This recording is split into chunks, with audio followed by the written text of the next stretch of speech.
aujourd'hui sur la notion de variable aléatoire. La notion de variable aléatoire faisant suite au travail sur les probabilités conditionnelles. Donc ça veut dire qu'avec les probabilités, on a étudié comment calculer la probabilité d'un événement. Alors ici, l'événement va un petit peu changer. On va associer à un événement une valeur. C'est ce qu'on va appeler les valeurs prises par la variable aléatoire. Alors cette valeur aléatoire connotera grand X. Et donc, on va pouvoir calculer les probabilités liées à ces valeurs des variables aléatoires. Pour ceci, nous allons commencer le même travail qu'on faisait lorsqu'on travaillait sur les probabilités conditionnelles. Alors, je vous explique. Je vous mets face à une situation concrète. Donc, on a 3 plats qui sont proposés. Et dans les cas, à chaque fois, on a oui ou non la possibilité de prendre un dessert. Nous allons donc construire un arbre de probabilité avec des événements. Et on va faire ressortir les valeurs prises par la variable aléatoire. Donc ici, au niveau de notre arbre de probabilité, nous allons avoir 3 possibilités, A, B et C. Et à chaque fois, on va avoir la probabilité conditionnelle, sachant que le client a pris un plat A. Quelle est la probabilité qu'il prenne un dessert ou qu'il ne prenne pas un dessert? Et ainsi de suite. Donc je vous invite à reprendre la vidéo sur les probabilités conditionnelles.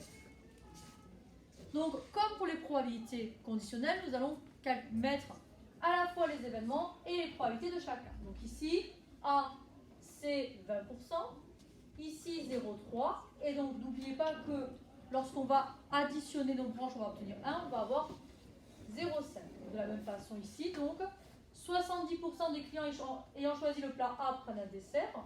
On va donc avoir ici 0,7, 0,3. Ici, pour l'événement B, on va avoir du 0,8, 0,2. Et là, on va avoir 0,6, 0,4. Et nous allons nous intéresser à l'intersection des événements. Donc, que se passe-t-il sur la première branche? C'est-à-dire que on prend le menu A, enfin le plat A, excusez-moi, avec le dessert. Mais ce n'est pas les événements qui nous intéressent, ça va être la valeur associée. En effet, si on est dans cette possibilité-là, on va payer 30 € plus 10 €, on va donc payer 40 €. Ici, nous allons donc payer nos 30 €. Là, on va payer le menu B qui a 20 € plus les 10 €, on va payer 30 €. Ici, on paiera le prix du menu 20 €.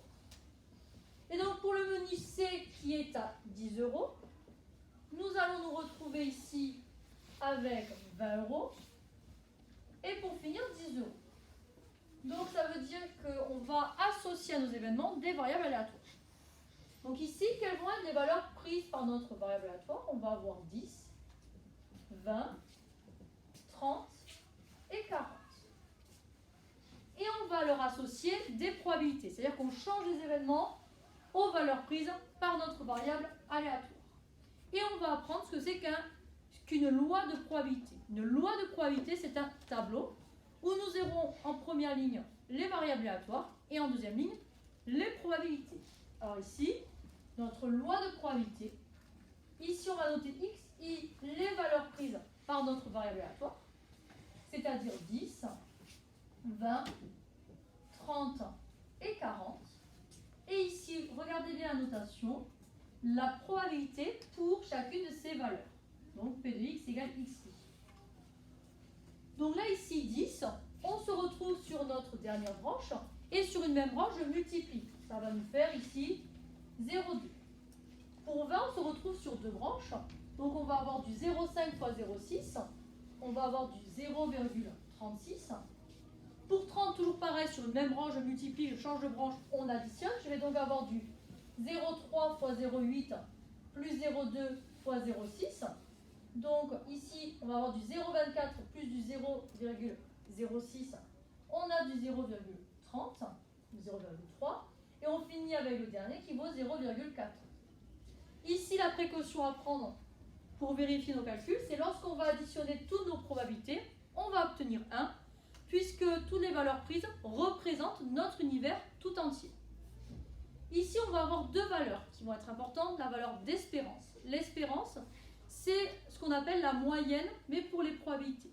Donc ici, pour calculer l'espérance, on fera la somme, rappelez-vous de ce symbole, sigma, de xi fois p de x égale xi. Donc concrètement, on va faire quoi? On va faire 10 fois 0,2 plus 20 fois 0,36 plus 30 fois 0,3 plus 40 fois 0,14. De la même façon, la variance, alors ça va être un peu plus compliqué. On dit que c'est e de x au carré moins l'espérance au carré. C'est-à-dire que pour calculer la variance, il faut qu'au préalable, j'ai calculé l'espérance. Donc là, ici, on fera quoi? On fera 10 au carré fois 0,2 plus 20 au carré fois 0,36 et ainsi de suite. Alors là, pour nos deux résultats, vous pouvez vérifier.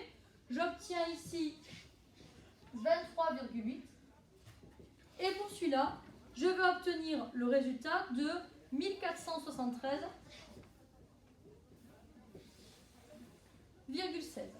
Et on nous laisse un dernier qui est l'écart type, qui vaudra la racine carrée de notre variance. Donc, au niveau interprétation, l'écart type 23,8, en moyenne, un client va dépenser 23,8 € lorsqu'il va manger dans ce restaurant. Et pour terminer, au niveau de l'espérance, si on est face à un jeu, par exemple d'argent, si notre espérance est positive, on va être sur un jeu, on va dire, favorable. L'espérance négative, on dira que c'est défavorable, tandis que si l'espérance égale 0, on parlera d'un jeu équitable. Bonne journée à tous!